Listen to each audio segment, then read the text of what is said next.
So, hello guys! For today's video ay pag-uusapan natin kung paano nga ba natin ika-cancel ang Shopee VIP at sasagutin ko rin yung mga iba nyo pang tanong tungkol kay Shopee VIP. Kaya kung gusto nyo malaman, stay tuned lamang.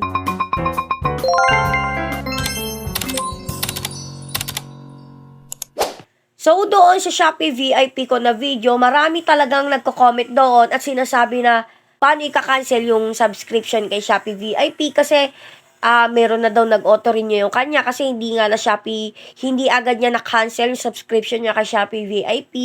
So, ngayon ay ituturo ko na nga ito sa inyo.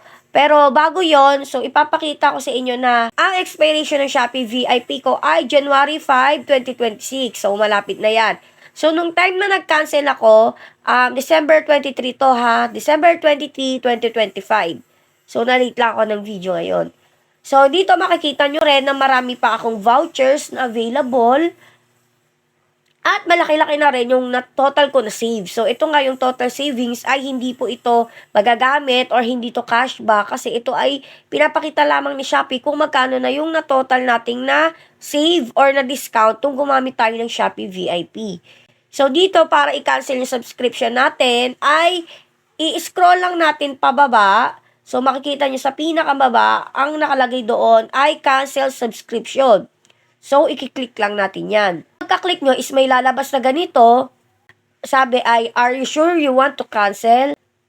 By canceling, you lose access to these benefits after January 5, 2026. So, isa na naman ang nasagot sa tanong kasi may mga tanong din doon na mabasa ako na kapag pa nag-cancel ng maaga, ay magagamit pa rin yung mga vouchers until yung expiration date. So, ito na nga yung sagot doon kasi sabi nga, by canceling, you lose access to these benefits after January 5. So, meaning, January 6, hindi nyo na magagamit yung voucher kasi nga, yun talaga yung date ng expiration nyo sa subscription ni Shopee VIP. Firm cancellation, pero, kung makikita ninyo after kung mag-cancel, at na-approve naman na ng Shopee, makikita nyo na meron pa rin yung Shopee VIP.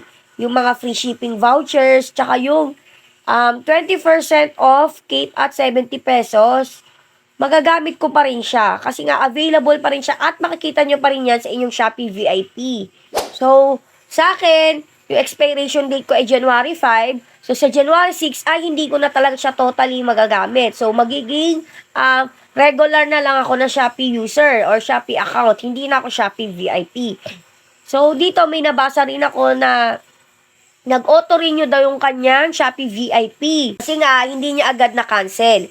So, yes, ganun talaga. Kapag hindi nyo agad na-cancel si Shopee VIP bago yung expiration date ninyo, ay mag-auto renew to. Kasi nga nakalagay naman yun doon na ang Shopee VIP ay auto renew. So kapag hindi kayo nakapag-cancel ng maaga sa Shopee VIP or bago yung expiration date ninyo ay hindi nyo siya na-cancel, siya ay mag-auto renew. Meaning magbabayad na kayo ng 99 pesos per month. So sa akin kasi yung trial month na binigay sa akin ni Shopee VIP ay nag-worth lamang ng 19 pesos. Kaya talagang trinay ko talaga siya. So, hindi ko alam kung lahat ba ng Shopee users ay 19 pesos na per month, pero ganun yung sa akin, yung trial month na binigay nila sa akin. So, kapag hindi ako nag-cancel, sa January 6 ay ma-auto renew siya at makakaltasan ako ng 99 pesos. So, saan siya makakaltas? Kukunin siya sa Shopee Pay. Kung may laman yung Shopee Pay ninyo, ay dun siya kukunin. Kung wala namang laman at nakokonek yung Maribank ninyo sa Shopee ninyo, at may laman yung Maribank ninyo, doon siya kukunin.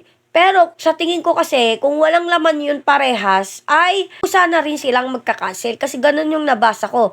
Na kapag nag-fail din daw bayaran, hindi ko lang alam kung 1 week ba sila mag-aantay or kung 3 days lang ba, sila na daw mismo yung magkakancel ng subscription mo sa Shopee. Sa Shopee VIP.